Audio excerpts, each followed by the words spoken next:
I was just going to say, I mean, the hypothetical focused on a particular time period, but I think it could be used every week, not just every third week or every other day.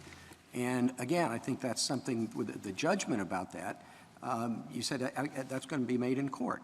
And that kind of judgment gets made in court all over the country all the time in the hearings that are routinely held to decide whether somebody can be subject to things like guardianship or civil commitment because of their substance abuse. Well, but they're made under the determination set forth by Congress and the executive in statutes. You don't, if they want to categorize this particular drug as something that's dangerous, that's not enough for you. Well, that's not enough for the types of civil commitment and guardianship laws the government's pointing to either.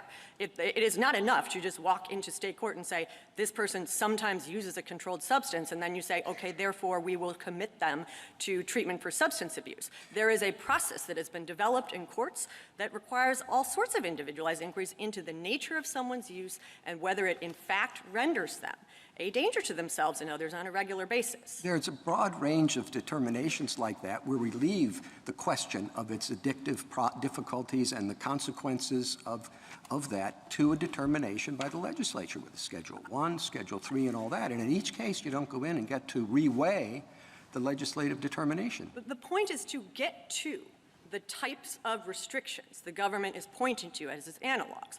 Being able to say your use of a substance has become so extreme that you can be appointed a guardian, you can be committed for treatment.